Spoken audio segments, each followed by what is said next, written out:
Yeah, I know. Good evening. Welcome to the Bottomline discussion.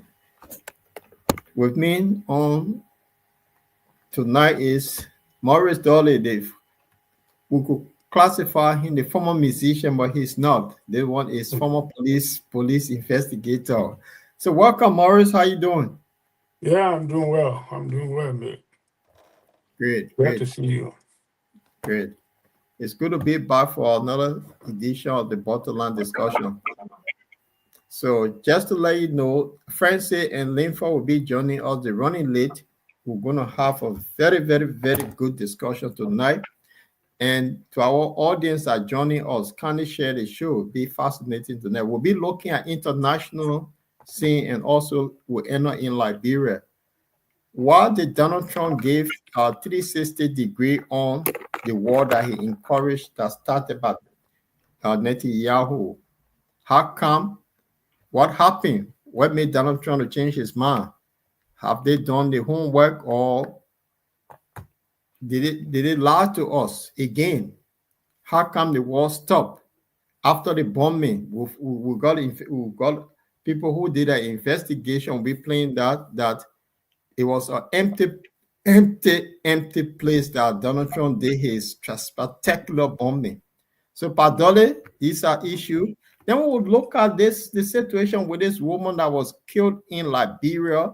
For some reason, she came from the diaspora, went home to settle, and she got killed. And people talking about on the social media, she had been buried. But we learned today that the police have got few people of interest. So how would this investigation go on? The woman have been buried.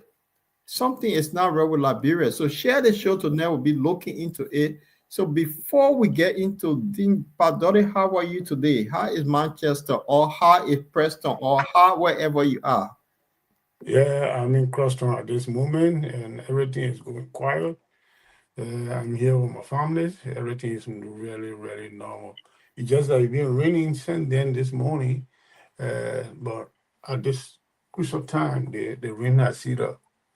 So everything is really normal, to be honest. Right. Well, sorry to hear that because London is been extremely hot. So today I will short transit to work just to tell you that how hot it is. Yeah, the place is warm, and I hope we continue with the beautiful weather that we have here until the rain starts. So we'll take a quick musical break while we share the show. Kindly share the show to our audience calling us. Kindly share the show. Padore, if you can adjust your camera a little bit so we can see your face, that would be good. You can see my face now, sir?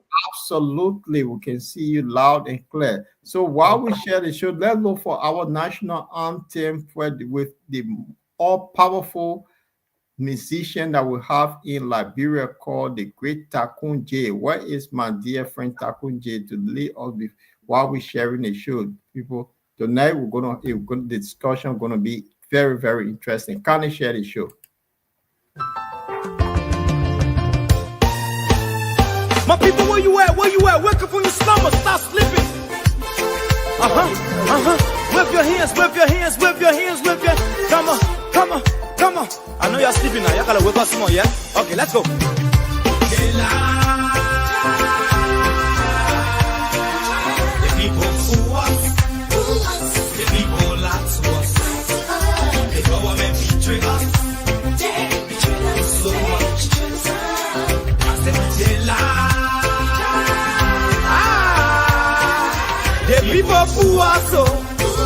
The people lie to us. The government betray us. They can lie, they can steal, they will not go. I said we tired with their lies. We tired with their promises that led us to all our damages. We tired with their speech they preach indeed, and now unique they deceive us. The thing we saw, it frustrates us. So why can't you lie? Why can't you steal? Why can't you allow the citizens to beat? You see, we just tell you that's why we voted you. But you screw us, you screw us, you use us and later on abuse us. So why? The government should lie. Why? But that's the question that we ask.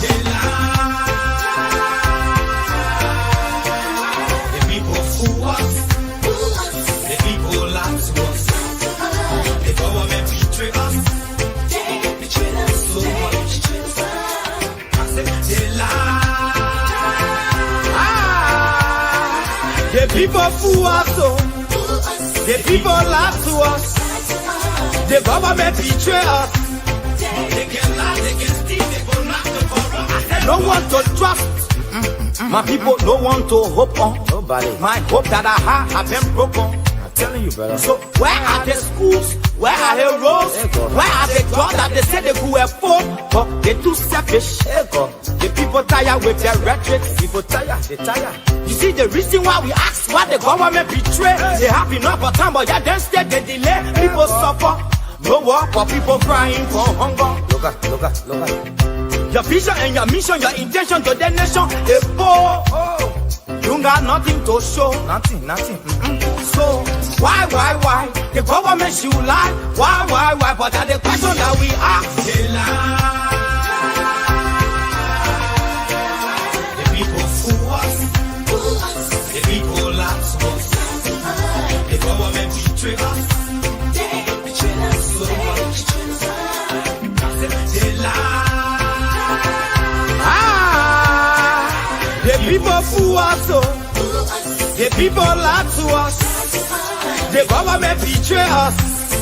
They can lie, they can steal, they will not corrupt.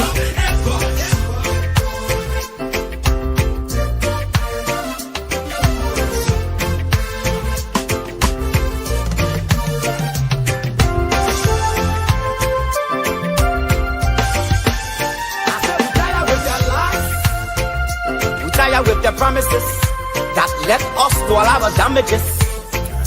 We tired with that speech they preach indeed, and now unique they deceive us. The thing we saw it frustrate us.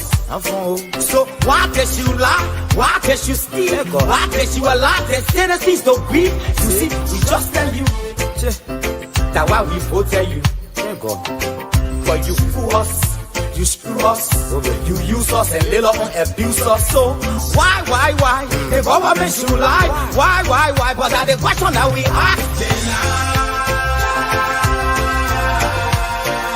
The people fool us. The people lie to us. The government betray us. They betray us so much. I said they lie.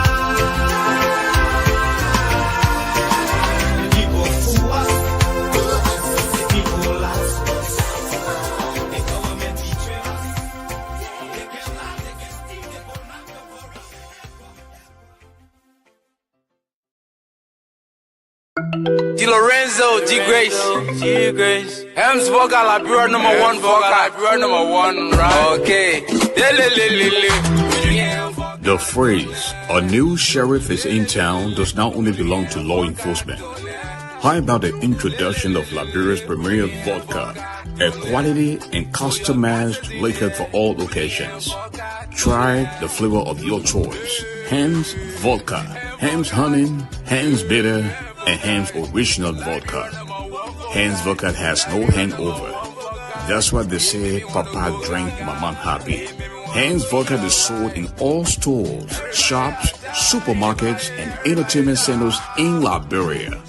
For wholesale, contact Hans Vodka at 0777 001114, 0777 000-979.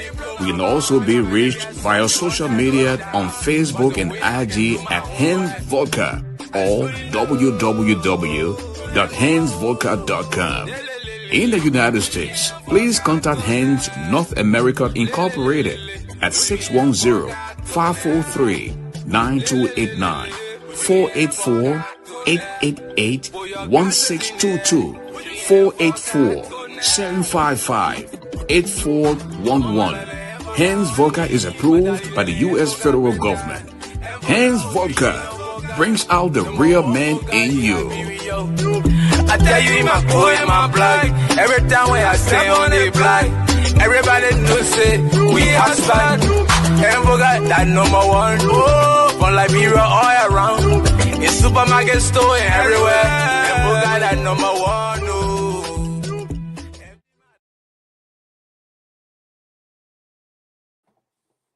Right. Welcome to the Bottomline discussion. With me is Morris Dolly in studio. B. Paul Law Cholope is in London. Will be joining Linford and Francie will be joining us later on. They're running late because tonight it will be firing. But there is something about the commercial that I like. Hands vocal. Say Papa drink Mama happy. This is a very interesting commercial. What say you and welcome to the bottom line. For those of you that are joining us for the first time, kindly share the show. And tonight it will be very interesting. Padole, what say you? Welcome to the bottom line. Yeah, that's a very brilliant advertisement, and I really admire this kind of business of born Liberians established sorts of business is very amazing. So I appreciate that. I hope we will have many of this kind of Liberians that will be so willing to do some sort of development in our country. Great, great. So tonight we'll be looking at what is happening internationally and also what is happening in Liberia. But just to give you a gist of what we'll be looking at, the Capitol building case that have been dragging on for months now, finally, four opposition leaders came out to say, look, this thing here, the information that we're getting, the police are tampered with this case, so they are now asking for the president to bring independent investigator. We'll be looking at that stories. That this is important because one fire incident, you cannot have 300 persons to plan one fire incident. We'll be looking at it. And then the question tonight is, why did Donald Trump, after this spectacular bomb that he did in Iran, how come now that he calls for ceasefire? Interestingly, he calls for ceasefire between Israel and Iran, but he have not called for ceasefire in Gaza, where the people who are armless being killed every day. Today, 85 people were killed. Why can't he stop the fight in Gaza? But he stopped the fight between Israel and Iran. We'll be looking at that. And we'll be also looking at Sky News investigation on what the information that was given to the public, was it true or did it lie? And then there's another one called Rotto, who is the former U.S. chemical weapon inspector, have his own perspective on this. We'll be looking at that. And then we'll look at the ceasefire. Will this ceasefire hold? That is the topic for tonight. But the other way say, why did Donald Trump stop ceasefire and he refused to stop the fight in Gaza? Because I've been monitoring the program from A to Z. Initially, Donald Trump were misled by the Israeli prime ministers to drag him to this kind of wheelbarrows that are going on between Israel and Iran. When Donald Trump took that decision by sending the B-2 to go and bomb the areas, he got a lot of criticism from your own inner circle. They said that it was a wrong decision he took and it was not appropriate, and condemnation came from every angle towards him. So based on that, he decided to play another technique to gain some confidence from the people. That led him to make that unilateral ceasefire decision. Because whatever Israel is doing, he's doing it because he gets support from America. When America don't support it, definitely he will stop it because they know they didn't got the capacities to carry on any activity if without the support of America. One, that's my observation, personal observation on the issue. Secondly, when the Iran foreign ministers traveled to Russia, he met with the Russian president. I believe, based on the body language that I saw, the way they talk, and after that discussions, and the president of Russia might have, from my observation, might have tell the Iranian government not to push the situation so hard because they have certain arrangement between he and Donald Trump. They trying not to criticize one another deeply because Donald Trump even making a personal statement publicly against Ukraine president. The way the war is going on in Ukraine, he's not giving no support. He giving on the ground support to Russian president. So the Russian president decided to give some personal and experienced advice to this country here, Iran, not to do anything to push America into the war heavily because it will not be too good for them, and he will not be able to physically participate or to help. I think that's why the situation is died down this way. But Donald Trump and the president of Russia might have been having some discussion that no one knows. That's my Right. observation on this. That's your observation. So we'll be looking at a 5-minute video clip here by the former U.S. inspector on how they call it. If you remember the story that Saddam Hussein has stockpiled of weapon, one of the inspector will be talking to us here how he see it. And the fact is, you mentioned Putin. I think it was Putin that gave Iran the go ahead, say attack them. And let's see, because what happened, there's economic factor. The U.S. have 40,000 troops there. Now, their Iron Dome that is depending on Israel, it have been penetrating, their missiles have been penetrating. So if you have 40,000 troops based in the Middle East, and Qatar is not really far from Iran, then also Iraq is there where they also have their base. It's not far. So you can have all your anti-missile thing coming, but it will penetrate. There will be a lot of Americans killed. So Donald Trump, because he got pressure from home and also internationally, say, look, this thing here will drive because these guys, the place the gas can pass. They see that they have Iran. They were going to close it. So we all going to struggle, and they knew that. So these guys were ready to go. Imagine people who can beat their set until they bleed. They don't care about life, and you go engage them. Then when they come after you, you know that the way it's not like just think about it. It was Iraq alone that the coalition, you have Britain, France, America, they all went there. Look at the amount of death that came back. So, and these people, they are quite sophisticated than Iraq. So think on it. This is the reason. So for our audience sake, we'll look at some of the finding before we get to the U.S. weapon inspector, his view.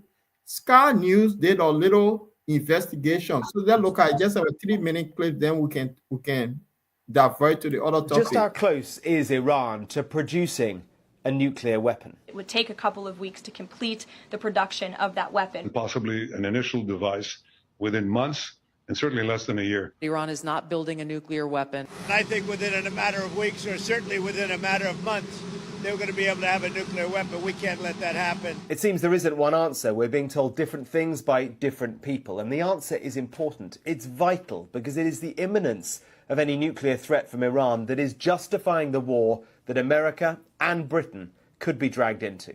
On Thursday, the 19th of June, President Trump's press secretary said this. Iran has all that it needs to achieve a nuclear weapon. All they need is a decision from the supreme leader to do that. And it would take a couple of weeks to complete the production of that weapon. 2 weeks. She's saying that Iran has been just 2 weeks away from producing a nuclear weapon. That is a new claim, and it's startling. But now listen to the Israeli Prime Minister Benjamin Netanyahu speaking to Fox News on Sunday the 15th of June, just a few days earlier. They were marching very quickly. They would achieve a test device and possibly an initial device within months and certainly less than a year. That was the intel we shared with the United States. Go back to March this year. This is Tulsi Gabbard. She is the Director of National Intelligence in Donald Trump's administration. She was on Capitol Hill giving testimony to the Senate Intelligence Committee. Here's what she told them. The IC continues to assess that Iran is not building a nuclear weapon, and Supreme Leader Khamenei has not authorized the nuclear weapons program that he suspended in 2003. She added that Iran does have a very large stockpile of highly enriched uranium, and she said that it is at its highest levels and unprecedented for a state without nuclear weapons. Now, on that point, the International Atomic Energy Agency, the IAEA, they are the watchdog that oversee different countries and what they may or may not be doing with their nuclear weapons or civil nuclear programs. They agree that the large stockpile of highly enriched uranium is concerning, and they say that Iran has not been complying with them. But listen to the head of the IAEA speaking to Sky's Yalda Hakim on Wednesday, the 18th of June.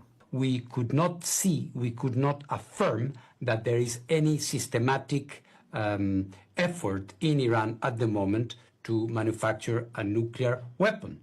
While we say that, at the same time, we say Iran is enriching 60% uranium, the only country in the world doing that. So there were elements for concern. There are 2003 Iraq war vibes here, because many will remember that claim that Saddam Hussein had weapons of mass destruction. The British and American governments published dossiers in order to persuade their public that it was right to go to war in Iraq.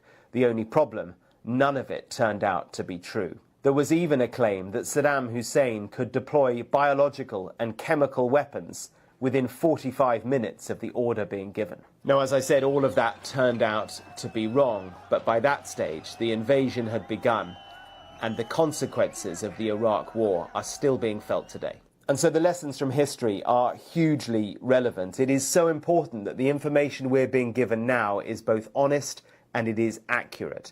The legality of any preemptive strike against Iran and an ongoing conflict rests on that question of imminence. Just how imminent was an attack, a nuclear attack, from Iran? It seems there are a variety of different opinions. Right. So, Padole, you see the conflicting information that been coming out, and Sky News did a good documentary on this to highlight some of these lies that led to this bombing. So, listen to what Sky News just said. What say you? Yeah, basically, I think I got this information previously. Are you there? I'm here. I got this information previously. The watchdog organizations for nuclear weapons inspectors say that there's no evidence to show that Iranians was making a nuclear weapon. So there's no evidence. So, but did you know why Netanyahu getting his story front? To cause unnecessary problem for the war. They made that such a statement. Even right now, they are requesting, after the bombardment of the site, they want to give the leverage or chance to go there to inspect the damage that occurred. But they believe that there was no sign of creating any nuclear weapon. So I don't know what this kind of situation. I think you can remember the last time when I said that after every 100 years, sometimes problem can come from somewhere, no one knows, and create for everybody to suffer. I hope this should not be the one. That's what I can say. But everything from start to finish is just a misleading statement. Lie. It's lie. So lie. They've been lying. They've been lying, and they've been lying. That is true. But this crucial one is a real lie, and many of the Western countries are not supporting the action from Netanyahu. and things. But the other, they are afraid to see the truth because of the America. So, I mean, we'll get to Scott Rutter in a minute. The fact is that America came up with this, their massive weapon that in reserve, they can only use it when it comes to this sort of thing, that he did it, and Donald Trump came back to say it was spectacular, like a firework that blew this thing, that it depleted the whole thing. But then Iranian told us, said, no, they have moved everything from there. So that was an empty bungle. Welcome to the Bottomline, Linfa. Yeah, well, that we saw something like that. The video, we saw some video. So are you talking? No, Linfa is muted. He will come or he's still setting up. So Okay. I mean, this is the situation now. You lied to the people, you bombed the place, and Iranian told you, say they will retaliate. And then guess what happened? Oh, they did. Sorry, Linfa. Yeah. So they did. And when they informed the American before sending the Mickey Mouse weapon that this guy was able to destroy.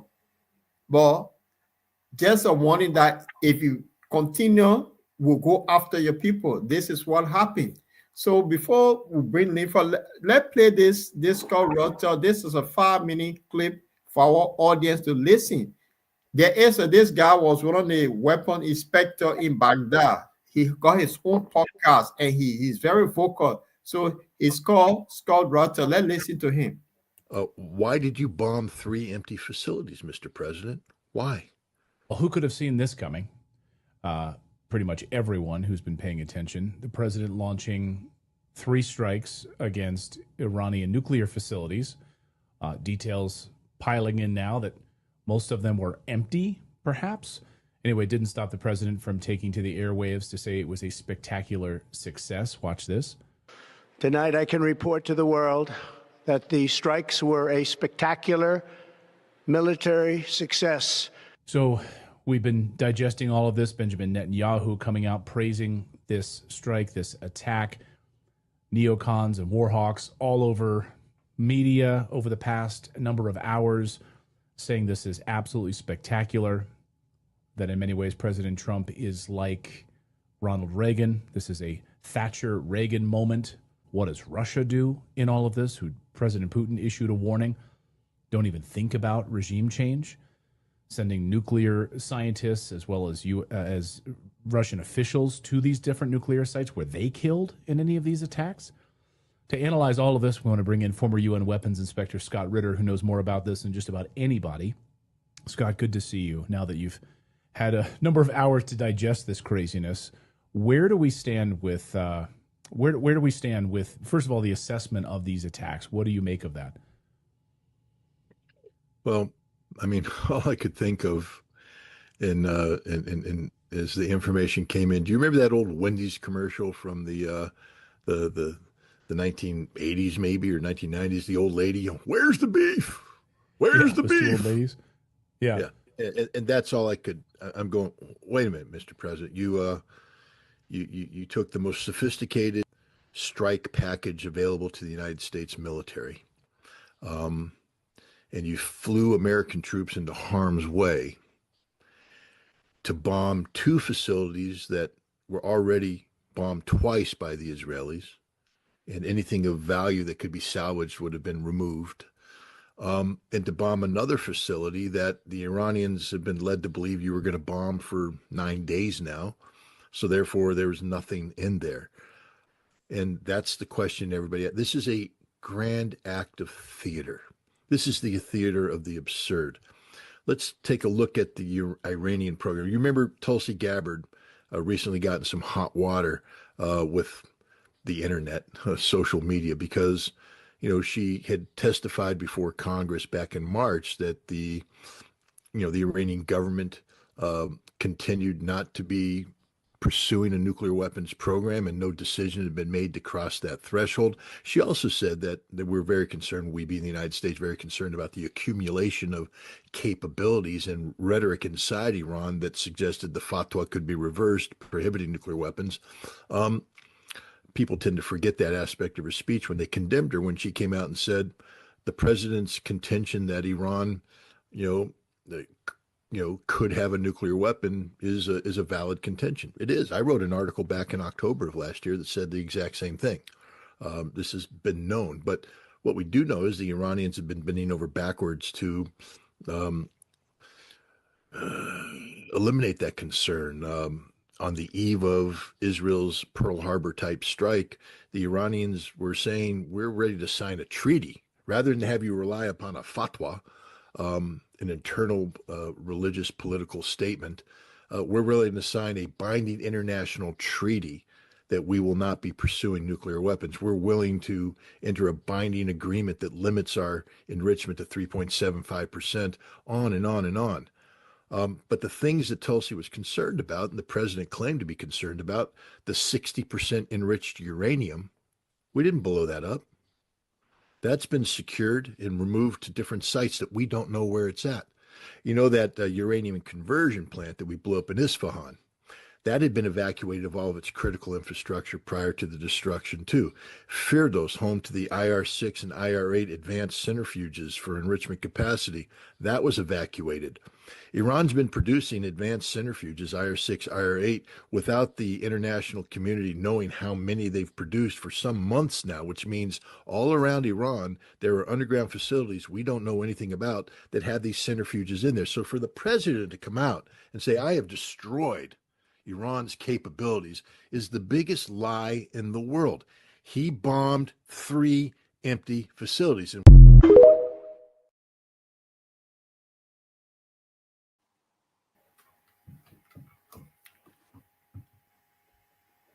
Right. Guys, welcome to the Bottomline discussion. For those of you that joining us the first time, this is the Bottomline discussion where we will base in Europe. Linfa, welcome to the show.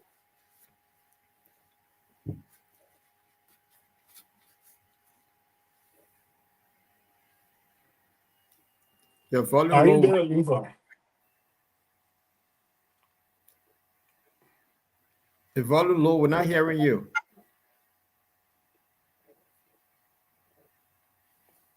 Lanford? We're not hearing him. I think he will go out and come back. We're not hearing him. Okay, while Linford try to work out what's happening to his volume, we heard it that Scott just said that those chemicals were moved to an unknown place. So these guys been bombing a place. And the thing is, when you bomb a chemical site, they always come with radiation that will spread and people will now start coughing, but nothing as such. So the Donald Trump and these people lied to us again that they depleted these people chemical weapon that they've been talking about, the nuclear side, or it just a show way that Iran become stronger now to develop this bomb. This is where we are now. Linford, your device okay now? You muted? Yeah, you got a problem. Linford is working out. What say you? Because this is a former U.S. weapon, how they call it, chemical weapon inspector. Chemical weapon inspector. As I said, look there was a video clip on the convoy that was leaving that site prior to the bombing. So obviously, whatever these guys are saying could be the truth, that there was nothing there before the bomb took place. So I believe that the area was completely evacuated before the bombing took place. Because the way we saw the information out, the video clip that we saw on the TVs, that the convoy were leaving from that site could be the people are removed the thing to unknown destination. So we said no one know where he is right now. But my belief in the whole episode, Russia is playing some major part to distillate. I mean, to to to intervene into these matters to make sure that the tensions do not escalate to certain level, because there's a lot of economic interest in the thing here. Because if Iranians take appropriate action, they will block the sea, the highway between the international world and the Middle East, where they travel with the crew or anything. Even quite recently, there was the tanker, the oil tanker from Kuwait. No, not from Kuwait. I'm sorry, from Saudi Arabia, travel to the west. The Iranian look at it, they didn't temper it, they just leave it. They allow it to pass because they don't want the situation to escalate.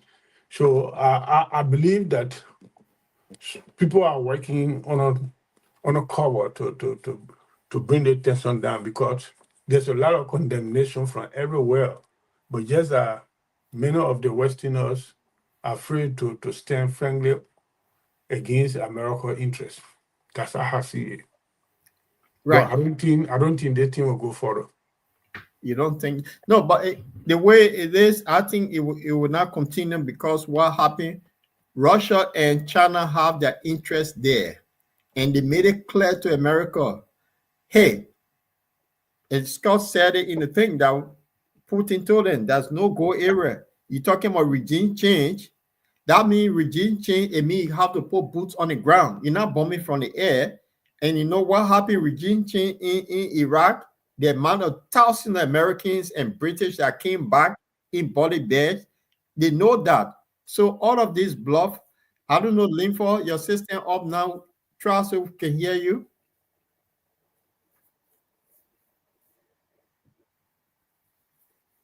Okay. I don't know what kind of computer or telephone he has. You use a laptop, it might be something with a device. So this is where we are, the situation. Then you go to the sound areas and click there to adjust the sound. On the laptop he's using.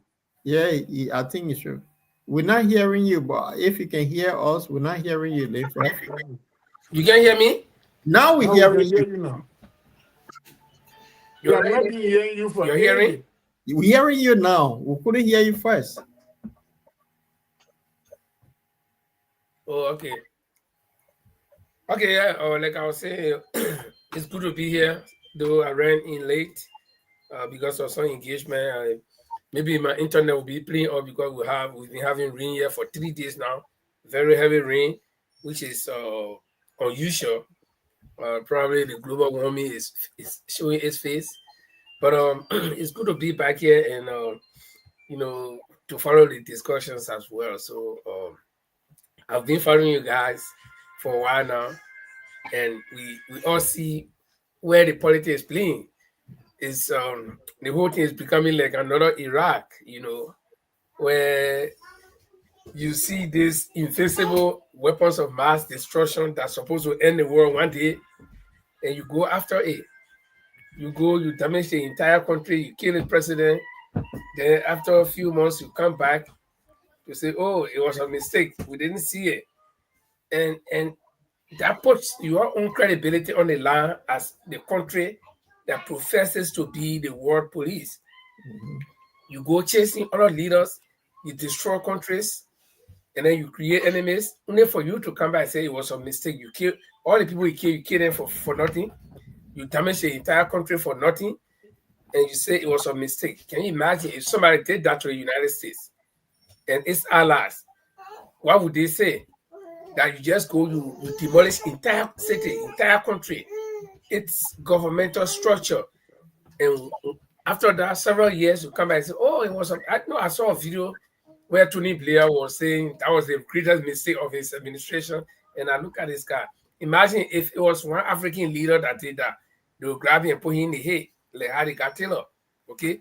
Or they might kill, So there's no fairness in the world, but it's left with the rest of the world now, the civilized world, to know that these people do not stand for anything good. They are only there to destroy. It's only their interests that they pursue. And I'm talking about America and its allies, okay? That you feel that your will must be done. If not, you impose it on people. And if they don't accept it, you kill them. Because So you think you are the Linford, work hold with it. on, hold So on, the rest Linford. of the people who run here, Linford, hold on. yeah. The war you use, civilized war. How can a civilized people be killing innocent babies and children? Are they civilized? I mean, elaborate more on that. What made them civilized? If the civilized people in Gaza will not be dying, so the people who they tell now to be civilized are the people concerned. What I'm saying, okay, if I should elaborate, what I'm saying is that it's not time for the civilized world. The civil people, you see, because there is a difference between civilization and development, right? You can be well developed, but you are not civilized. Exactly. Okay. Yeah. You can be a well developed or country, but still you are not civilized. Civilization it got different aspects. It's not only education, it has to do with your intelligence, the way you handle issues, your judgmental power, and all these things. You just jump on one day, you sit and you imagine, oh yes, these people, they are threat to us, so let's get rid of them. You go, you wipe an entire nation, and then you come back and say, no, it was a mistake. When you know you cannot bring the lives that have been lost, you cannot bring them back. Okay, and it will take years for the rest of the people who lived to put their lives together. Some of them will not even see the end of the development of that country again anymore. It will be the future generation. So that's what I'm saying. Now it's time. It's left with the rest of the civilized world, the people who can see, to know that these people are just barbaric, and it's only their own interest that they are chasing. It's nothing else. How you get out, you go bomb, you say, you come to the world, the entire world, you say, oh yeah, we have obliterated, meaning we have totally destroyed it. It will never exist. Then 24 hours, you come back again, you say, oh, the plane will bomb, the thing they were not there. So I expect the people to trust you. Tell me, how you expect people to trust you? Because the first example, Saddam Hussein, you accuse him of weapon of mass destruction, you kill him, you won't find nothing. So that the first mistake you made, you come back, you go to Iran, you say Iran have been posing threat. But let me tell you, Paul, just to close on this one, the entire threat or the entire war that is fighting, that bumping they did to Iran was not because Iran got nuclear weapon.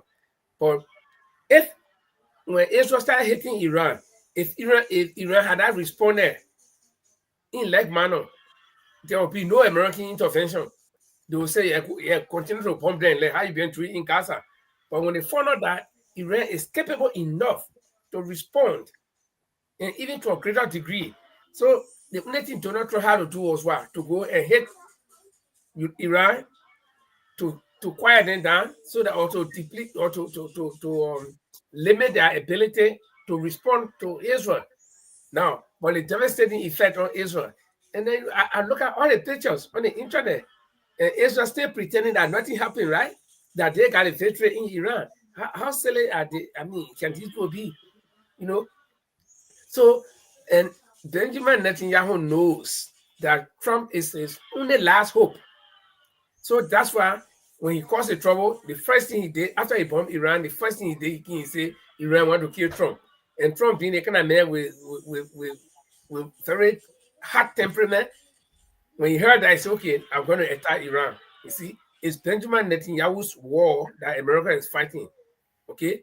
It's no Iran, whether Iran got a nuclear weapon or not. Iran are not threatening anybody. They are not taking their weapon to anybody. You are the one that have been going around overthrowing governments and building your military bases all over the place. So who is the threat here? You overthrow Saddam Hussein, you build military base in Iraq. Okay? You got military bases all over the world. Which country, even as powerful as Russia is, how many military bases Russia got around the world? How many military bases China got around the world? You are the only people who can see threat. You are the only people who feel that people are against you. It's because of your ways that what made you, you know, when you are the bad guy in the town, you always feel uncomfortable because you feel that everybody else is against you. You are the only country in the world, America, that got military bases all over the world. France got few, Great Britain got few because all of you in the same shoes. But Russia, as powerful as Russia is, China, how many military bases the guy around the world? Let me go there, Linford. Now, all of these military bases that they have in the Middle East is all because of one Buku man that they all claim say there is Iran. Now, okay, for argument's sake, you go to Iran, you deplete all their thing, no more threat to Saudi Arabia and these places. Will you make money to keep who are you going to sell your arms to? You see, because of Iran, they got over 20 bases over there. One country. Now, go for them. Will Saudi Arabia buy your arms anymore because there's no fear again? So the stupidity of what Donald Trump and his ally, I think somebody post sense and say, look, these people, because what Iran did yesterday, they said we'll retaliate. And then they informed Washington that we're going to go for these two. But then they said that, you know, the one that the so-called Iron Jew will bring down, they sent it to Qatar.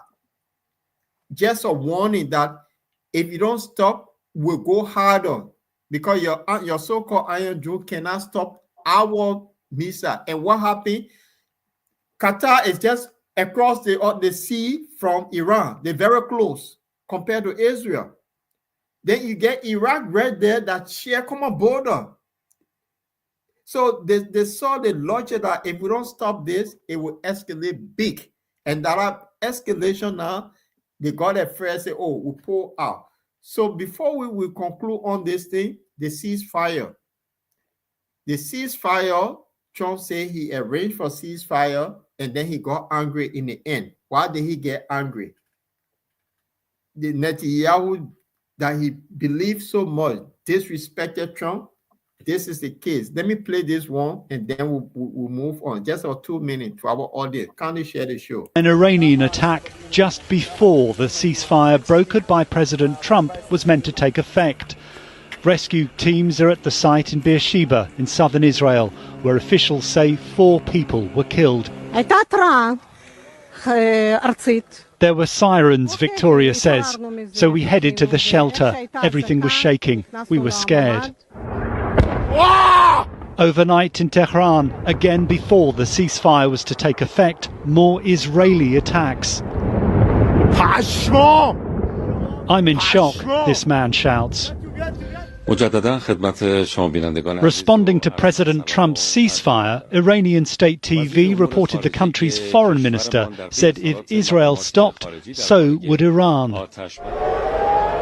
But just 2 hours after the ceasefire came into effect, Israel said it had intercepted Iranian missiles.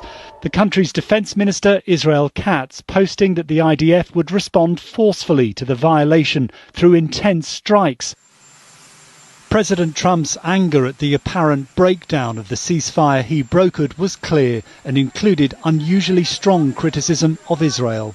Israel, as soon as we made the deal, they came out and they dropped a load of bombs, the likes of which I'd never seen before. The biggest load that we've seen. I'm not happy with Israel. You know, when I say, okay, now you have 12 hours, you don't go out in the first hour and just drop everything you have on them. So I'm not happy with them. I'm not happy with Iran either. His fury exploding with language rarely heard from a US president. You know what? We basically have 2 countries that have been fighting so long and so hard that they don't know what they're doing. Do you understand that? In the last hour, President Trump, heading for the NATO summit, posted that Israel is not going to attack Iran and that all planes will turn around and head home. The ceasefire, he said, is in effect. Why is he so angry? He started the whole thing. He had no right getting Netanyahu to go ahead. Now, Netanyahu disrespected him, so he's angry. Pardon, what say you and then leave for No, to be honest, I watched all this rigmarole. Have seen it to be a jovial situation, just gambling with the people's life. I see it to be. So I don't think I will go further with this discussion. I'm done with it because from start to finish, all are just to get rid of people's life for no reason. That's it. Yeah. Pardon, you're right. So when Lifa come back, we'll have an input because this is crazy. You encourage the person to do stupid thing. Now this person disobeyed you now to do his own thing, then you're angry. But already you shouldn't have given him the green light to start in the first place. So this is why if you see a spoiled child who for the past 30 years been crying, he just want to go to war with a particular group of people, best known to himself, and now he tell the person to stop. He said no, he disrespect you, then you come out abusing. Leave for what say you?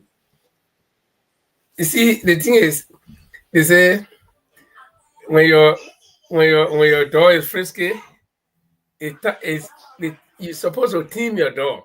But when you let the door go wild, maybe that door go get in dirty water and kind of shake itself around you, and you yourself get dirty. Israel bombed Iran first. This was against international rule by all standards. You, as America, number one country according to you in the world, what face did you have to go double bomb Iran again? You should have made a peace, but you were backing one group because simply they're the one you favor. Now the man you favor has turned around and disrespected you, and you stood up openly in the opening and said they disrespected you. You are mad. You are not satisfied with them, so it means you have totally condemned them. So we're waiting to see now if this conflict will escalate, whether America will go back again to go fight for this man who disrespected him. And you see, Benjamin Netanyahu, if you follow politics, that man, he always cause trouble and bring in America.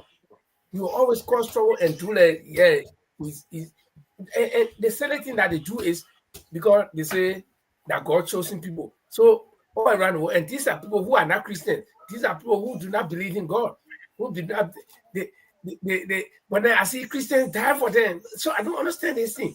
Because Americans say, oh yeah, we'll stand with Israel. So Netanyahu, any smart thing he does, he'll go cause trouble, then he bring America in. And America has always responded for him. So I don't know. But now it looking at things are falling apart. So this will be the last straw that will break the back of the camel because I know Trump. If Trump gets mad and he turns his back on Netanyahu, the Iranian, it will be the meantime. And let me tell you, if our Israel, if our Netanyahu, I will be very careful now. You know why we're keeping Israel up? That la thing they had, they call some Iron Dome or waiting doom. So everybody always thought that Israel was untouchable. If you touch Israel, this will happen. Nothing will happen to them. Okay? But Iran proved that terror to be false. So all of the other countries around, look at Israel. Whoever before this Iranian war, if anybody had told you, Paul, or anybody here, that Iran or any country can cause this extensive damage in Israel, we will all say that lie because of they believe about Iron Dome or whatever. But Iran have proven that to be false. So Hezbollah, they can hit them anytime because there's no Iron Dome over there. If they make Lebanon mad, they can move on this. Move on there. All the countries in the Middle East can move on it because even right there in Gaza, the Gaza people can move on there now. So I'm not saying this to instigate anything. If our the Palestinians, this is the meantime to intensify the war with Israel. Then Iran be pumping there. So let's see what they'll do. All the countries that Israel have been having conflict with, they'll come and attack Israel now. Let's see what they'll do for of America. You see, you said that you want small group of people, you said somewhere and you want to claim supremacy over people with a false belief that you God chosen people. I thought no bomb can even explode that because where's the God? God to live or what? Because Gaza will not approve that. You're killing children in the Gaza. And you can't tell me that this God is very unfair that he will allow you to go and kill all of people but you are the only person he will protect. So now I think God said, okay, let me sit there and fold my hand. Let me see, you'll go do it. Or you'll do it, you'll get tired before I intervene. So it's time for Hezbollah, all the other countries that have been attacking Israel to attack them now. While Iran is attacking them, and then let them learn lesson. Let them taste the bitter medicine they've been serving to other people. I'm not saying they should instigate, but that's a fact. That's the only way. And Linford, you are absolutely right, because they need to taste their own medicine. Now, the thing, you remember before the war started, there was a UN resolution on Israel to stop the nonsense in Gaza. And he knew that was coming. He started something else for people to forget about that. But would Donald Trump now be brave enough to tell the bulldog to say, look, it's about time that you start biting the babies and women in Gaza? Because this is what they decided to do, to start something while they're fighting on the other side and be massacring these people. Today, 85 people were killed today. And the new tactics they get when people go collect food, then they start shooting them. So with Donald Trump now stop his bulldog from this attack that they have on innocent children in Gaza, women and children. And this is a situation that the so-called West, I don't know what made them so scared to talk. They are blinded by one small country for some reason. Nobody knows what Israel is doing to them. In Africa, we say whether Israel playing voodoo on them, that is so dumb. So this is a situation. But before we transition to Liberia, let's take a quick commercial break, and then we hear from Mama Liberia that never surprise or every day there's something in Liberia to talk about. Let's take a quick musical break. Commercial break. Di Lorenzo, G Grace. Hems vocal, Liberia number one vocal. Liberia number one, right? Okay. The phrase, a new sheriff is in town, does not only belong to law enforcement. How about the introduction of Liberia's premier vodka, a quality and customized liquor for all occasions? Try the flavor of your choice. Ham's Vodka, Ham's Honey, Ham's Bitter, and Ham's Original Vodka. Ham's Vodka has no hangover. That's why they say Papa drink, Mama happy. Ham's Vodka is sold in all stores, shops, supermarkets, and entertainment centers in Liberia. For wholesale, contact Ham's Vodka at 0777 001114, 0777 000-979. We can also be reached via social media on Facebook and IG at Hans Vodka or www.hansvodka.com.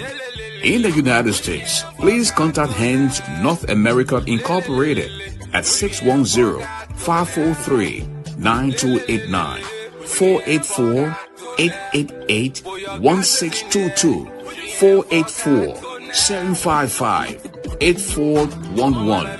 Hans Vodka is approved by the U.S. federal government. Hans Vodka brings out the real man in you. I tell you in my core, in my blood. Every time when I stay on the block, everybody knows it. We hustle. And forgot that number one. Oh, from Liberia all around. In supermarket store and everywhere. And forgot that number one. Oh.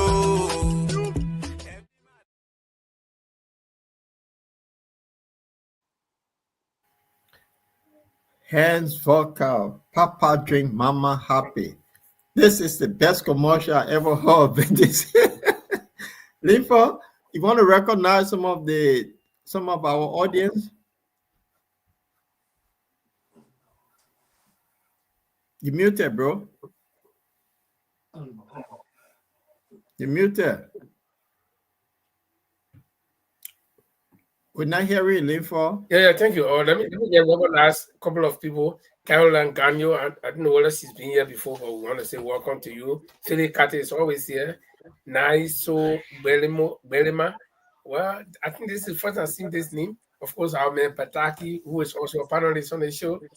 And Pataki said that somebody is playing trick to attack again. But we want to know who that person is.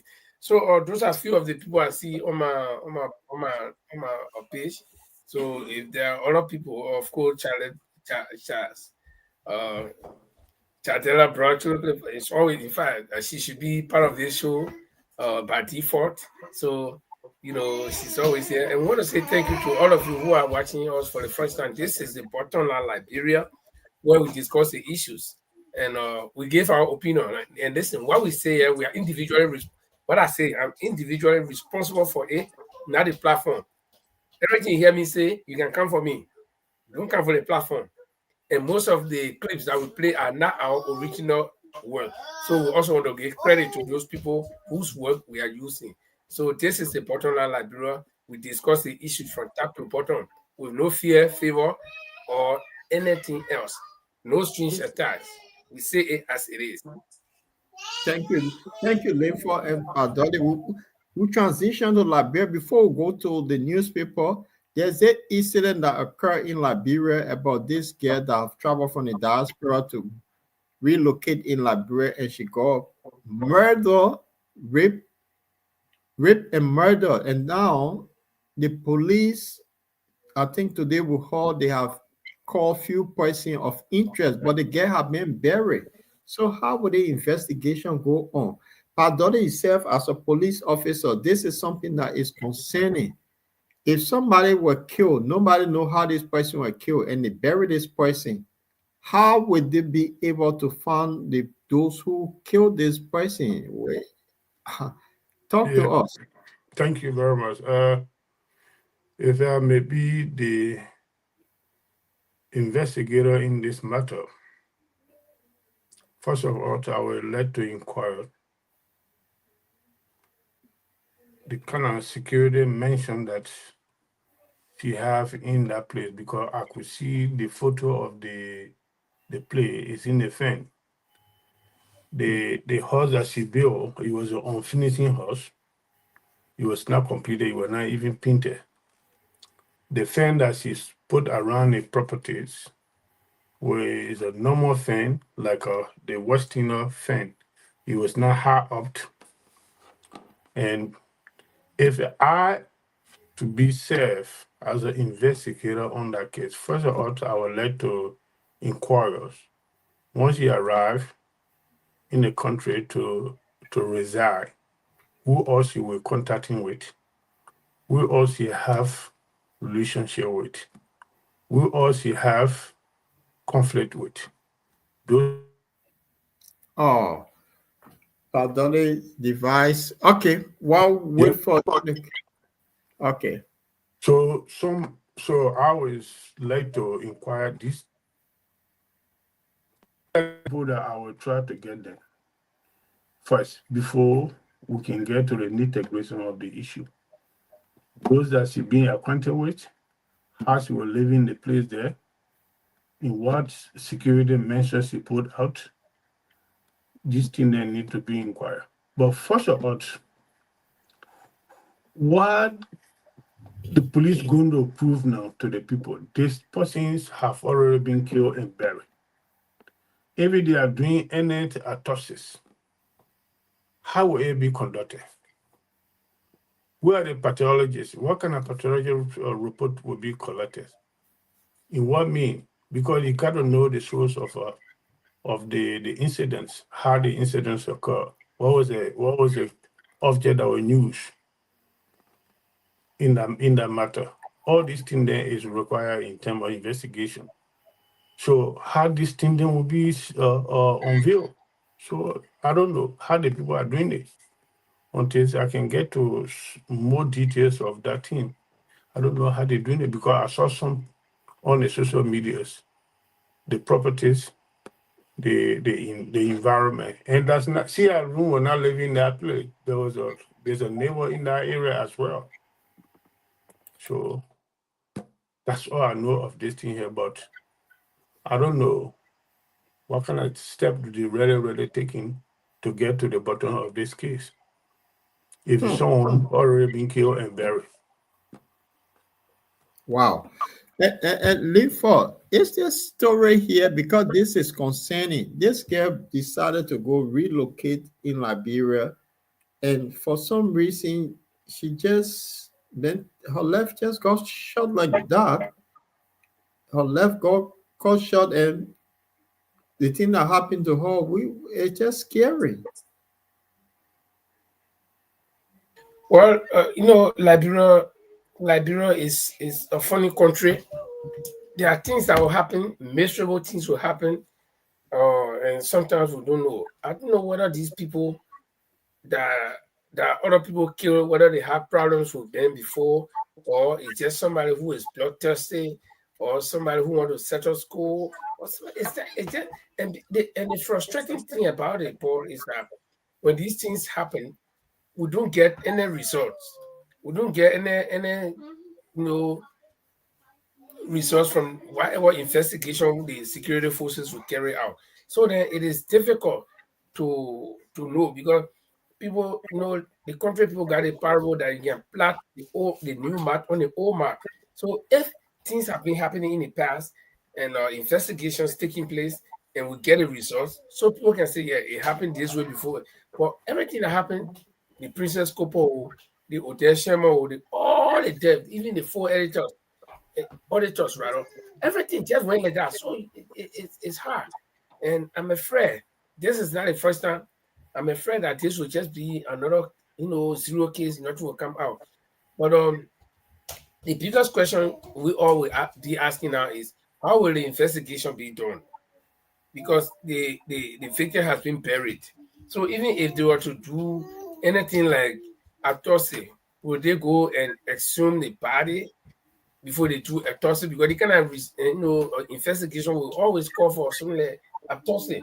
Okay, so I don't know how they're gonna do it. Yeah, it's a sad story for. I mean, our sympathy goes to the parents, man. But this is hard. It's something hard to swallow. You just decide to go home, and somebody just take your life. It's almost like what happened to Shalom Musu in the same fence. That the thing that happened to Shalom Musu, police did their homework and they came back and said, "Oh no." So today there's no justice for that girl. Similar thing again. I just don't know. But anyway, this is Liberia, and it's just a sad situation. How the people the police brought in are people of interest. What will police get out of them if they don't have the proper evidence? Or it's just here they say, or they will use mobile phone communication to find out what went wrong. But does that show if was the intent of murdering her? It's a sad situation. Yeah, in this kind of situation, you require scientific investigations. That is a fingerprint is involved in the relationship connections, and the last person seen with the victims. All these things then can be a person of interest, and crucial relatives or crucial friends. All these things. Then what are the connections of this crucial friend, and what kind of relationships you have with this crucial friend or the relatives? All these things then are part of the investigations mentor to get to the nitty-gritty of the issue, to get to the bottom of it. But in all, to get the actual fight to nail the culprit in the kind of homicide case is to do forensics investigation, which is the fingerprintings, etc., etc. Blood stain on the crime scene, all this kind of thing there is required. So if the victim have already been buried, then I believe that all this evidence will be destroyed. So it will be difficult for an investigator to get to the to the bottom of this situation. So let me And, ask and, you. and just to add a little bit, if you read the story, they're talking that the story is saying that the body of the victim was burned beyond recognition. So I think the perpetrators of this act, they calculated everything. Kill this woman, do whatever you want to do, kill her, burn her beyond recognition, so that even, there's no way you can do any fingerprinting, to see after the body have been burned. Okay, so I think it was calculated, and we've seen these things before. Like I said, the auditors died, right in Councilor Gloria Musu's own house, her daughter got killed. And can you imagine that nothing, I can say nothing came out of it, and nobody's in jail? Can you imagine? So what about somebody who Yeah, was killed and burned? So once you come out, the police will only say, well, we found that the person was murdered, but we can't do any forensic, or we can't do, I don't know how they're going to do that. yeah, Linford, in Councilor Gloria Musu's situation, the information we got, they said this girl was somehow or a little bit in our Liberian English term, we say frisky. She was very disrespectful in the house there. She never used to respect anyone. She was a little bit arrogant. And the only is, he was an adopted child. He was not her daughter. So, and she was not respecting anyone. It's not sufficient evidence. Yeah, but that's just on the side. That was the side explanation. But that was not compared. When you say we all heard, listen, there were different versions. Yeah, but there were different versions. That was not an official investigation. No, that was not an official investigation. That was some of the the element that the investigator was trying to connect the people to the murder, because they said that according to the ESA's evidence investigations report that which cannot be proven beyond all reasonable doubt, that the actual incident that occurred, it was done by Gloria Musu's children themselves, some of her own biological children. But she decided to cover them up because one is proving that they begin to be incarcerated, their life will be destroyed in prison. So she decided to take the bullet for them. So, but no one could prove that allegation. But Pablo, in this case that they bring this girl body, I know that in the West they can put the puzzles together. Yeah, and listen. So we are not sophisticated enough in Liberia, because this is where they shoot the person wood, all of these things. Then they place the wall, what are the car that drove there? What happened? The Chiloply. When we have a responsible government, are you there? We're here. Yeah, because you're still talking. That's why.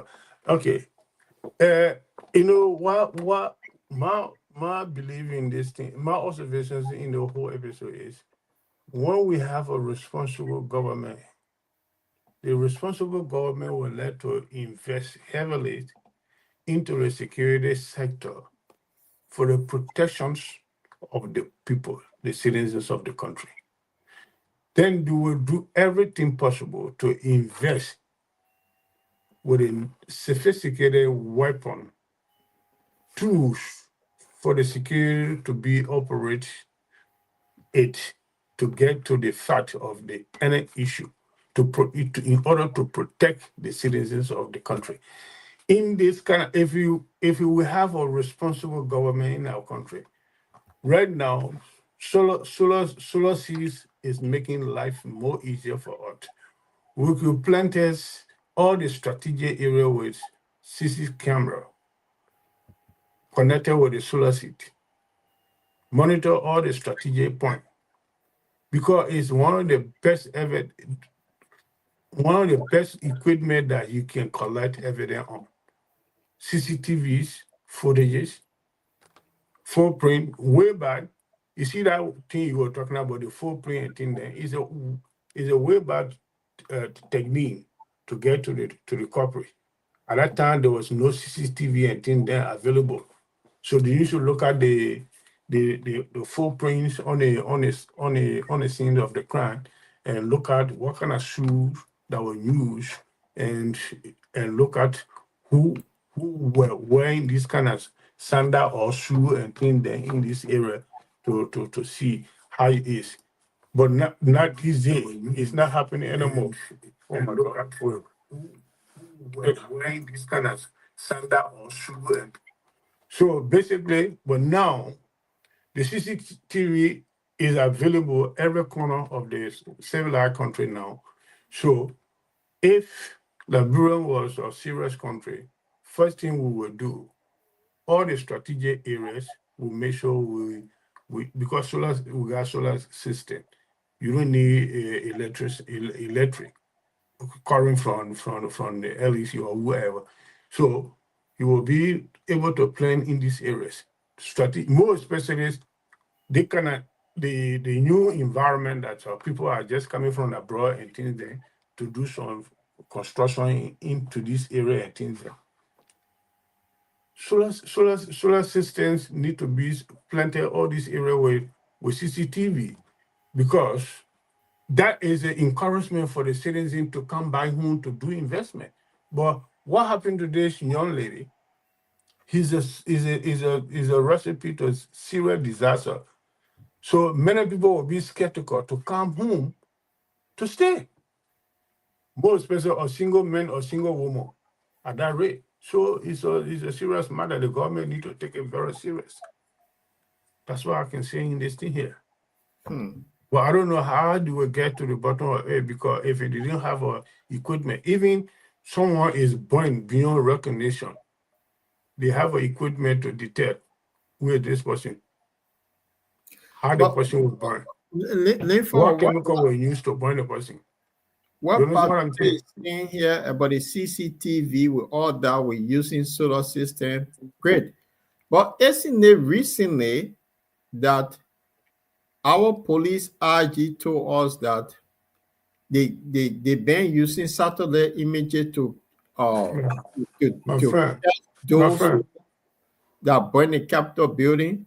So if they have this sophisticated technology in Liberia, if this woman is using mobile phone, what if with that sophistication come into place? I don't know. I don't know why you coming with such a statement, Paul.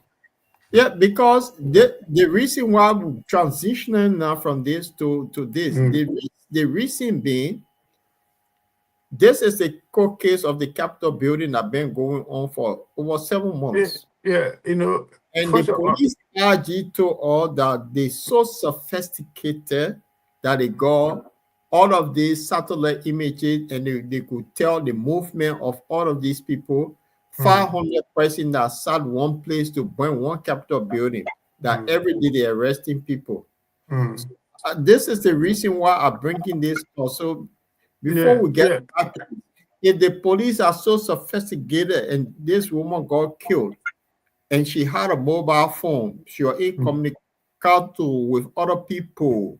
So will they be able to trace all of this, the movement? Who was the last person she made contact with all of these things? And then the satellite image through that will say, oh, at a point in time, she was at a particular location because they have all of these things at the police disposal. So will they apply this in this particular case for them to catch the murderer? Mr. Chilable. Yes. Yeah, Mr. Chilable. In this, you stay talking. No, I think you listen to something called stop. Okay, fair enough. In this police issue that you're talking about, knowing fully well that if this case is not involving any political link, the police should be able to get to the bottom of it. You understand what I'm saying? Because I trust my Liberian police investigation technique. I work with this. I work with the system before. I know what we learn from the National Police Academies in terms of criminal investigation. Unless corruption come in, he can jeopardize the investigation. But if no politics in it, no corruption in it, they will get to the bottom of it. They will get to know who did it, how the person do it. I believe that manual system we still have, because I don't think we have a sophisticated equipment to trace people in that manner. You see, that language that the chief of police said in terms of capital buildings saga, we all know that the police directors were lying. He was just a showman. He was just making a show. He got no sufficient evidence to substantiate what he was doing. And first of all, he compromised entire investigations. Initially, before the burning of the Capitol building, we saw the police action were compromised. There were barriers in the whole operational system. You see, something we call in common English, they call prejudice. When a mind is prejudiced, it can affect every actions of someone. So the police went into Capitol building situation in prejudice manner, and they had they went there to take side. They already take side in the whole episode from all good. When they got there, first of all, they were targeting one set of people and protecting one set of people, which is completely wrong.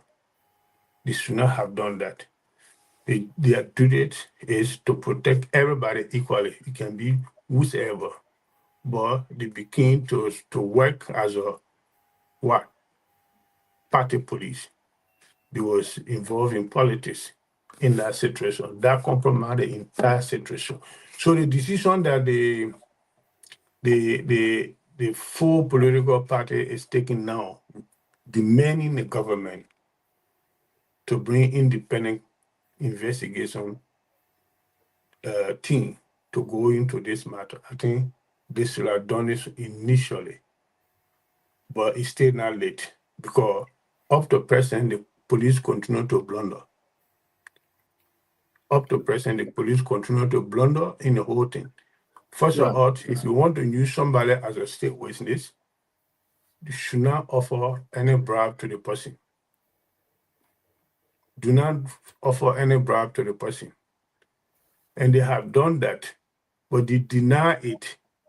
So, but there's evidence that they did it because they kept the person in a hotel for more than 2 weeks, negotiating. The chief of police came up publicly and said, "What do you negotiate? Negotiating on what?" So, all this thing, yeah.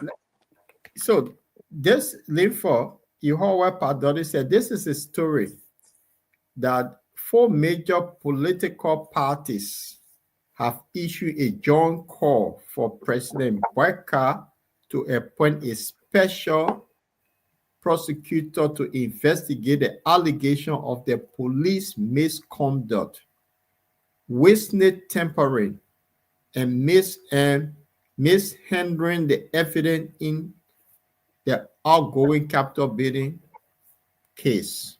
Linford, what say you? I don't think the 4 political parties should sit and wait for President Boakai to appoint or to find independent investigators. Councillor Kufa should rally around along with all of those who are accused. They should rally around if they can find some money and try to get their own independent investigator, like one of the coming state, in the same case with the very Boakai, who they are depending on now to find an independent investigator. This very same worker collabed with Beno Nagure to try to tint Mr. Cummings' character, to jail him, simply because they didn't want him to be popular in Liberian politics. You can have the same worker as president today, and he has been influencing the case, and then you expect that he will go for what is the independence there? Okay, the man who prosecuting you, then you tend to go find another prosecutor, another investigator that will be independent. It doesn't make sense. So if the four political parties are serious about any fair investigation, they should be the one to find their own independent investigators and not depend on the government that is investigating them or prosecuting them to find any investigator. So for me, it doesn't make sense. If they will go that route, then fine. But I think they should be the one to take a lead to find their own independent investigators. And coming to Gregory Coleman nonsense, I don't know whether the boy can drink. I don't know him. I don't know whether he can drink or he can get high. I don't know. But for him to say like they get satellite images, you get satellite images where you say that in that country, people die. And the only thing is that no policemen have been killed. Okay? So they're not serious. Because if 2 or 3, 4 people get killed the way other people have been killed, then they will be not serious to find to launch real serious investigations. Okay? So you tell me you get satellite from where? You make mockery of the system. So I don't know whether he can get drunk. I probably can get drunk because he's a young guy. He probably can get drunk. We were all in that kind of position before, young and vibrant. We thought, and this is the thing about young people. And again, I'm not blaming young people because when you're young, you don't know what's going on, right? You think the whole world is at your disposal. Take a Gregory Puma, who is a young guy, making police director, So if you have Padole, who have had all the experience, and then you put him in that position, I'm not sure he will make some of the kind of statements that people like Gregory Kuma make. Okay, because but again, we're all young guys, so I don't blame Gregory Kuma. Then we were there before, we passed there, So you guys enjoy yourself, but be careful because the entire country is in your hand. Gregory Kuma probably you don't know the position you got. You are the police director. You know that you get a president, you get a defense minister, and you get a police director. The entire country, the security of the entire country is on your shoulders. No man who SSP, I know how to call them who protecting the president. I'm not within the vicinity of the president. But all the 16 countries, all the people that are on your shoulder, the security of the 16 countries, they on your shoulder, Gregory. So don't take this job for fun because you only sit in name. In fact, you should be in every country every week, monitoring. Okay? When you're just driving from Capitol Building to the president's house, Broad Street, or go sit and drink in the evening, then you just jump on your head, pop, you say you get satellite image. From where? Serious country, the House of Representatives should call Gregory Coleman to go display those satellite images that he got of people burning the. But Liberia is not a serious country. And lawmakers, they all there to steal. Myself, I tried to go in that house because I play what they can steal, you can get rich quick. So we all go there to go get rich quick. But no seriousness. You see? So, Liberia is just another country. Gregory Coleman should be before the lawmakers, the Committee on Defense and Security, or whatever we call it, showing, reviewing some of those, footages he got from the satellite. I don't know whether Liberia got satellite in the air, because you can get, of course, if you get satellite there, whose satellite you connect to get your image? Because you can't open the American people satellite, of course. You get the password to it. You can't open the Indian people on the satellite. So which satellite give you that picture? That Google or what? The boss making fun with the country. Because what these 4 political parties are saying, they are concerned, and they now going to bring it to their international partners that the police and the justice minister cannot investigate themselves for mishandling the case. Do you think they're doing it in a way to now start putting the president foot to fire because he got away with so many things? It could be the reason now that the opposition saying this, like, we next, because this guy, he did it to one of his own in a political party called the CPP to prosecute his own. So if he now sitting president can do it, we will be the next one. You think that's why now the joining forces to hold him to accountability? What do you think? Let me come in. Yeah, exactly. So I think this is something that they should have been doing ever since. All opposition political parties should have been standing as one unit against whatever bad decision the government take. Not only this government, not only this government, uh, all opposition, whether in the past or in the present or in the future, opposition political parties should stand as one unit, okay, to hold the ruling government to account for every wrong decision they make. Now, we never talk about this Bwaga government. They should have done it in the past with the weird government, and they should be doing it now, and they should be doing it in the future, whoever will come. So, you know, I think that's the right step to take. And you made something that you said something that made me to reflect on the Iranian situation again. I don't want to bring in the Iranian situation, but you know, uh, they are saying they don't want the American. They say they don't want Iran to have nuclear weapon. Okay, so they try to demolish them. They try to arm twist them. They want to break their arm. Okay, so they can. But what about the people who got a nuclear weapon already? North Korea, India, Pakistan, Russia, all the countries. So what China, what you do with them? Now, so if those countries sit and see how you pounding Iran with those heavy bombs, they call it bunker busters. I mean, even if you got a bunker, we're on the ground can bust it. So you think how Iran, you think how Russia feeling now? How is China feeling about that nuclear program? How is North Korea? So you know they have the developing strategy. So this is the same thing. You start with one president from the opposition camp, a representative who was speaker. You forcing until he got him up. You stay behind to try to put him in jail and damage his career. So the other opposition people say, "Oh wait, this is what will happen to us when the film will go far. Maybe they're going for the next lawmaker for ANC or for UP. I mean, or for CDC or for the other parties. So this is why those parties are trying to take precaution. So the same way, no countries that got nuclear weapon now, they are all coming together and say, no, we'll stand up. Okay? And that nonsense what Donald Trump talking because ceasefire is because Russia and something is in the making. Nobody's put it yet. Somebody somewhere say, look, the thing you do, we're watching if you cross the red line, we'll come for you. So they got to announce quick. We did how abruptly Donald Trump get turned around start getting that Netanyahu for throwing bomb. You were right there when Netanyahu was throwing bomb. Okay? And if he want to support Netanyahu bomb, he want to beef it up. So why this particular bumping name there? Well, because somebody somewhere said, "Oh, but man, we're watching you. If you try, what do you think you're doing? It's like you're coming for us. So if you try, we'll come." So somewhere, let me cut you off. Let me cut you off. If you get a nuclear weapon, they don't come for you. If you planning to get it, then they come for you. So if you get it, they don't come for you. If you get it, they don't come for you, right? Yeah. So when you get it, you plan to get it. I want to come for you. Why you have to go for the man who get it?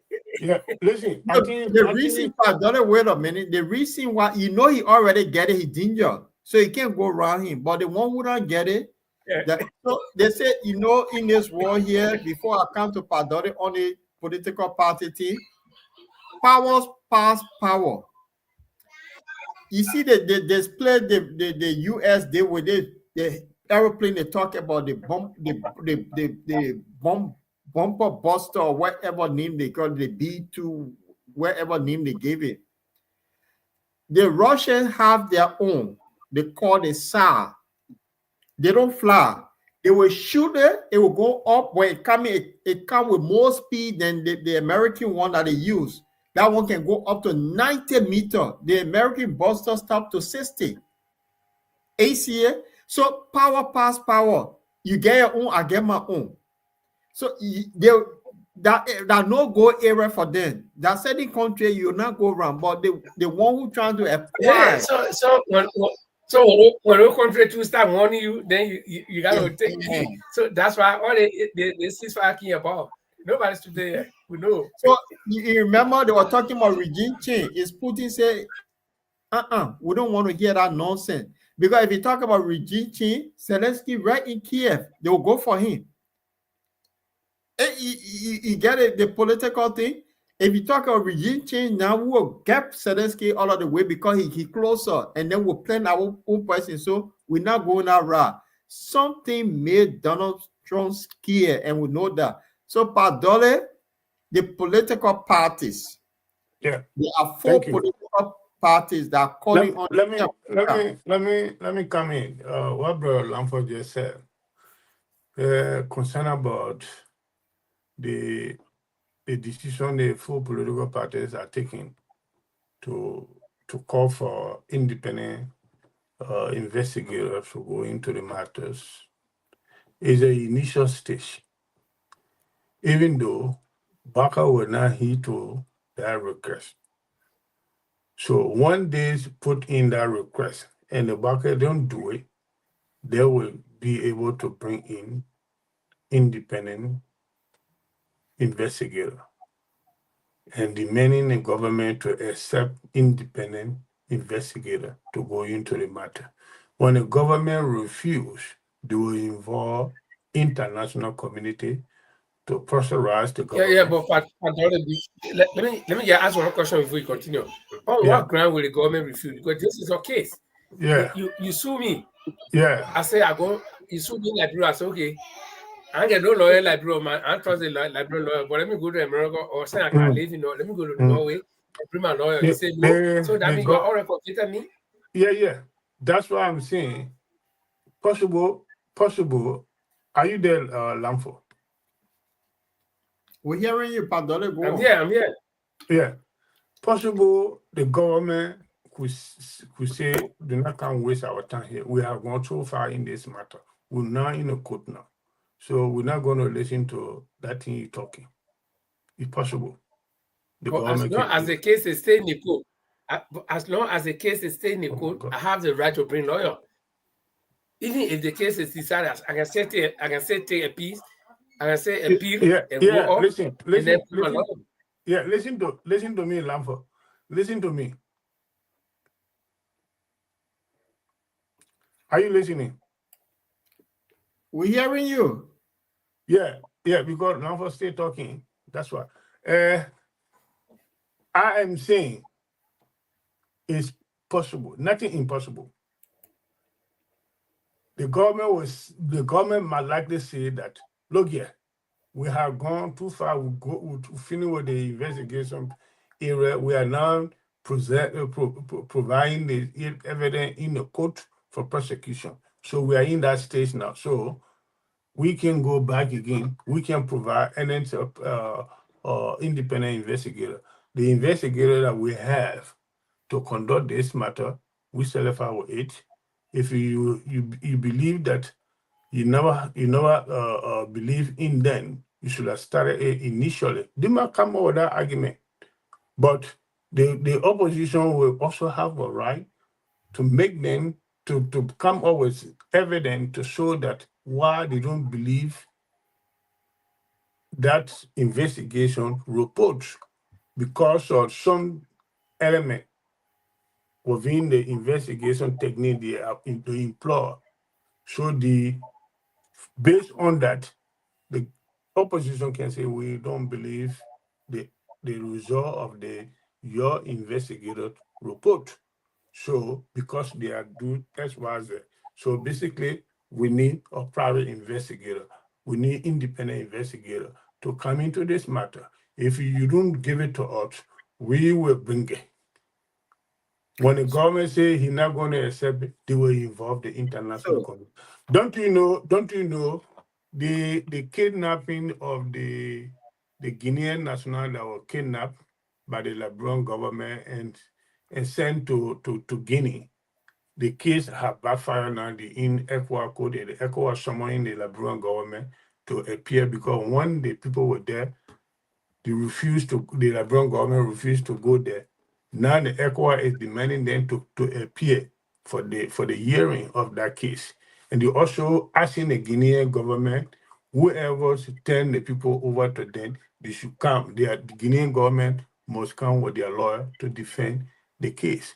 So obviously, in that nobody is an island. So this thing you must see it happening, Lamford. Government will not just accept like I say, okay, since you say independent investigator, okay, we'll give it to you, or you'll bring it. Do you argue? Adoleo, Yeah. your ex-police officer, Mm. and the police told us that they have evidence from everywhere, even up to Jupiter. They have evidence pointing the movement, all that we heard it. Mm. But as we speak today, the police still arresting people. So all of this evidence that the police have, when they went for the first preliminary trial, they could not present the evidence that they had to make it solid and concrete. So what the judge, they say, I wash my hands from the political case. You're taking a criminal code A. Criminal code A. Yeah. So it's almost like punching powder, wash your hands, say, I won't do anything with Jesus Christ. You'll take it to this person. So that means the case here that you already have all of this evidence that you gather. Today now, you still arresting people. So my question to you as ex-police officer, for somebody to burn a building, will it require 500 people to put ideas together to burn one building? Look at the charges that they're levying against the people. Yeah, but I want to say all of this the same charge. So they say arson. Yeah, listen, Mr. Chulopre. I am saying things here based on what I know. You understand what I'm saying? I am not going to say things here because I'm SYZ or I'm not supporting SYZ. I'm saying a thing here based what I know of. Initially, I told you from beginning, the starting of this case, the police blunder. Initially, they came in with grudge against one side of the group. That grudge remained in their mind until they blundered the whole thing up to present. But the police say the 100 people that charge you, 50 people that charge you, some got less charges, some got grievance charges. Accessory, criminal facilitation, criminal conspiracies, assault, all this kind of thing there is leveled against people in different categories. So some people they charge them accessory, some people they charge them for facilitation, criminal facilitation, criminal conspiracies. Those are conspiracies could be someone who participated in some of the discussion and knowing fully well that these people were committing crime, according to the police investigation, that but did not reveal to the public, to the government. They keep silent on it. So these are the called conspiracy people. Those are so obviously all these charges based on this. Yeah, but according to the initially, when you are reading the charges, none of those people, all of them have one charge, and so that 9 person that they call initially in their thing that they had. So they say also, so that means all 9 of them walk in a building to put this wonderful arson in the building. Also is a delivery act. Yeah, so all 9 of them. Also is a delivery act. So, Lifa, what I say before wrap up? All of them. So my question here is, how many people will plan to burn one building that this person John Brown went and put he own the arson, this person went and put for that one place to get burned? Okay, let me explain. Let me explain to you detailedly. Can I explain to you? I know that I'm coming on. Yeah, Lamford, you will come in, please. Just let me explain a little bit of this kind of procedure, the element of this ASA issue. You see, ASA is a crime that was committed. You understand? According to the police investigation. there was an assault took place. Somebody deliberately went to work and burned the place, according to the police. This they asked some people, the main people, they say this criminal facilitation conspiracies commit of arson. You understand what I'm saying? So these people, not all the 9 people could be physically present for the act to be committed, but they could be physically present to negotiate, to arrange how the crime should be committed. You understand what I'm saying? So they will be linked to the usher, but individual can be known as a main culprit that commit the act. You understand what I'm saying? So the how the situation I look at it, No, but in the Pastor, first place, hold on. in Your the first place, explanation, no, hold on. Your explanation is granted, but it's all 9 of them. They link them with arson and murder because it tend to murder. Attempted murder. Attempted murder. So all of them link with it. So they say conspiracy. They say fanatic kofa conspiracy to they say arson. So it means fanatic kofa. I said put it on. That's the England. So that's what I'm saying. But there were the technicality will come in the presence of the criminal judge. You understand what I'm saying? Let Linford come in on the one here. Immediately, Linford. Well, I think this case is just political from all angles. Every way you twist it to the front is political, to the side, to the back. Everything about it is political. Now, to charge, in the case, to charge everybody with the same charges, I think is a little bit ludicrous. For the fact that everybody will not do this. Okay, let's say somebody walked with the gasoline or whatever was used to burn the place. So in 99 people walked with that container. In 99 people had a match to strike it, to set it on. But it's possible that even up to 100 people can plan the thing.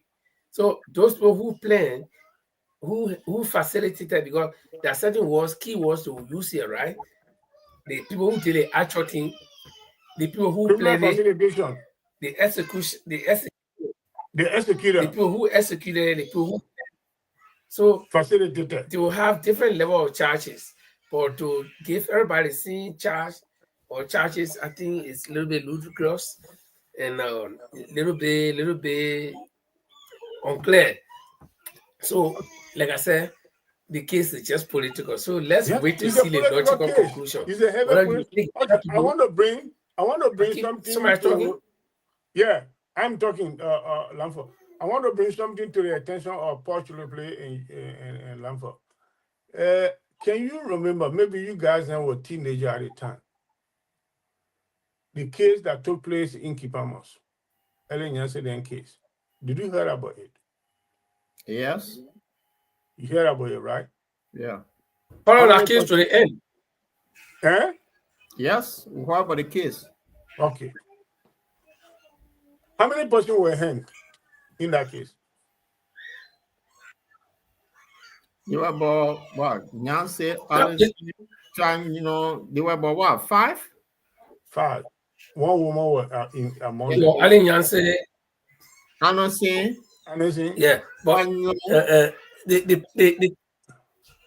they were not all charged with. There was a lady in that case as well. She was a part-time, Okay.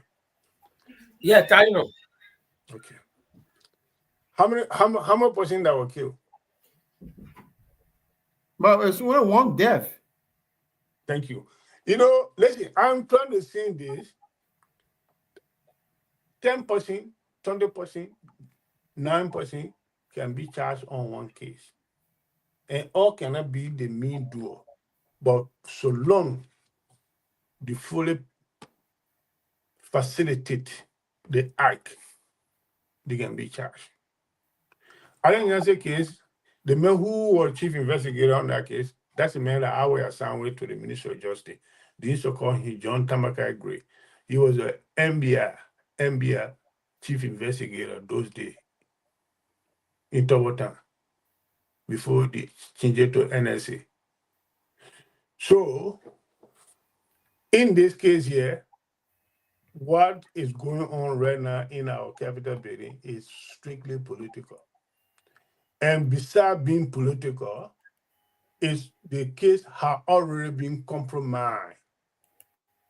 The case is deeply compromised. Professional lawyers, criminal lawyers, then will debunk the case and throw it through the window, the court window.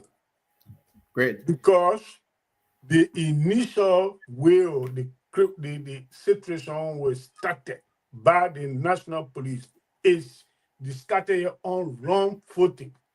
So obviously, I don't see any means that the government will win this case unless they forcibly convict the people and put them in jail because they got power. But if you're going to do it professionally, you understand? They got no way to prosecute, to nail the people into this matter because they got no sufficient evidence. Even they have evidence, they have already destroyed all this evidence based on the performance of the police in the case. That's why I can say in this matter. Thank you. The starting of the case, the initial decision the police took, it was done on the wrong footing. Once, if that means, I am not saying anybody, if that means, if I were to be sent to conduct this matter, when I get there, I'm not going to do no cherry picking. I'm not going to do no cherry picking. People will be collected and vetted and take the pro and the con and establish how situation take place. First of all, the police that were giving the duty, because Capitol Building have their own police from even Samuel Kenyan those time that were in the police for, they had a police detail at the Capitol Building. That started since the PRC government that I know of. That started since Tobo time. They had a police detail at the Capitol Building. All right, Padole. Yeah. Thank you for that information. It was a great show. Our program has come to an end. So I just want to say today was a great show discussion. Linford and Padole gave us your parting comment, and then we'll close the show, and then we'll get ready for Friday. Thank you very much. Let me say mine and leave. No, you can say yours and wait until Linford, then we'll close up. We'll close and leave together. All right, this is my party comment on this particular saga in our countries. I pray that our leaders in our countries will have a good sense of reasoning to put the political interests behind and look at the interests of the state to do the right thing. So that's what I can add then to take it into consideration in this matter, because in these matters, if you continue to push it to a certain level, he will bring our country to eradicate, which I don't think is good is in the good interest of our country, because we already don't have anything. We are a baker, one of the best bakers in West Africa. So if we the little money that we're begging international community to give it to us, if we continue to lavish it in this kind of unnecessary arguments and things, then court process and things, I don't think it's necessary. So I will pray that government will find some good reasoning, sense of reasoning, and do the right thing in this matter. Because they have already started it on the wrong footing. I don't think it's so easy for them to get away with that kind of error that they made. That's what I can say. God bless Liberia. God bless we all. Thank you. Linford, what say you?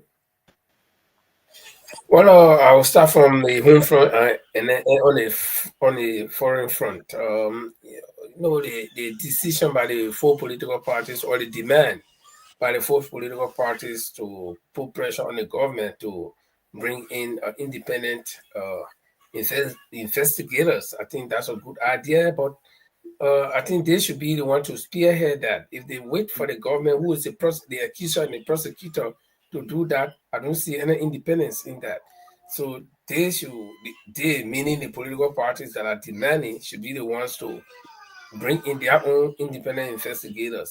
And regarding this lady who tragically died, I don't know, and I'm hoping that it will not be the same case as before, where people have died and the police will launch investigation with no results. Uh, I, I, I, if I have my own will, I will ask the police RG to open his office to people, to the public, so that they will go see the pile of cases on his desk, cases, especially death cases that have been piling up. They have been investigating whether the results are there or not, and let the public see that. I think it's going to be enormous, and in Donald Trump's world, it's going to be incredible to see those kind of cases piling up there with no results. So we hope that this time around, I don't know how possible it's if for them to get anything out of it, but we hope that they can at least do their best. And some of the things they could do, I know they are intelligent, they got a training. Uh, in this kind of case, sorry, I think the best thing they can do is to trace the lady's last movements, the people that she was with, cell phone calls, and other stuff. Then on the international front, we've seen these things before. All the ceasefire is just a show. Israel and Palestine have had numerous ceasefire and it's broken. Uh, Iran is now in the picture and they've been striking each other. And Donald Trump seems to be getting frustrated because his effort is going in vain. The fact that he thought, and let me tell you, the reason why Donald Trump got frustrated with Iran is, I mean, with Israel is not because Israel fired, but it's because when he had told the entire world that he had obliterated the Iranian nuclear power, only to find out that the place they bombed was just on empty grounds. The people had already removed all of what they had there. So he's frustrated and no way to take it back.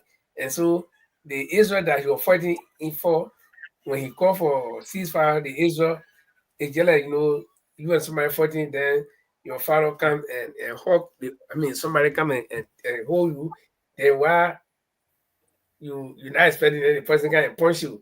So the what Israel did, while the ceasefire is holding, Israel went and crossed over and start bombing. So all the frustration will pile up. And I'm waiting to see the next 24 hours what Donald Trump will do, how he's going to react to Israel, and how Israel is going to react to them. Because Israel, Netanyahu is very, very, very rude guy. I heard him talking to addressing what the guy named Macron, Emmanuel Macron, President Macron, that with you or without you, simply because Emmanuel Macron did not allow Donald Trump to take bomb and go bomb Israel. Or Iran. He said with you or without you, Israel will win. Okay, so we hope that the ceasefire will hold. That's what I'm hoping for.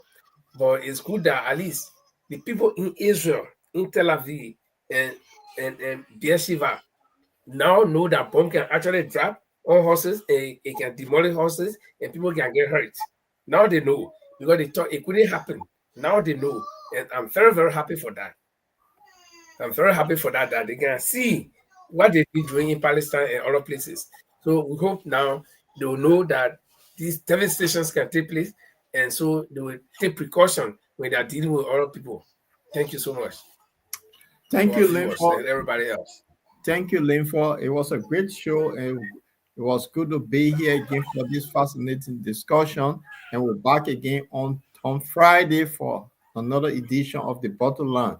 To our followers, I want to say thank you for following. For those of you who joining us for the first time, it's good to have you. We here every Tuesday and Friday. Sometimes we come in unknown, but then if you follow our page, you see the logo at the top of the screen is the Bottomline discussion. You can find on YouTube. Facebook, Instagram, we're all over the place.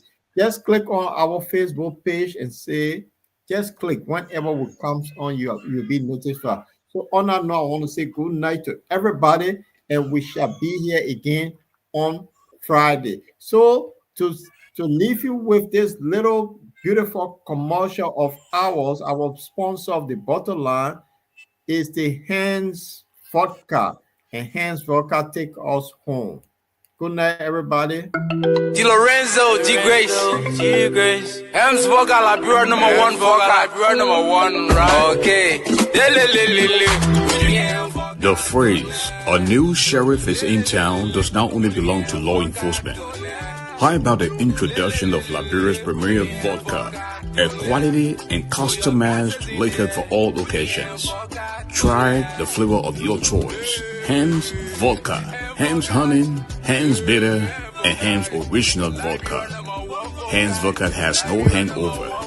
That's why they say Papa drank Mama happy. Hands Vodka is sold in all stores, shops, supermarkets, and entertainment centers in Liberia. For wholesale, contact Hands Vodka at 0777 001114, 0777 000-979. We can also be reached via social media on Facebook and IG at Hands Vodka or www.hands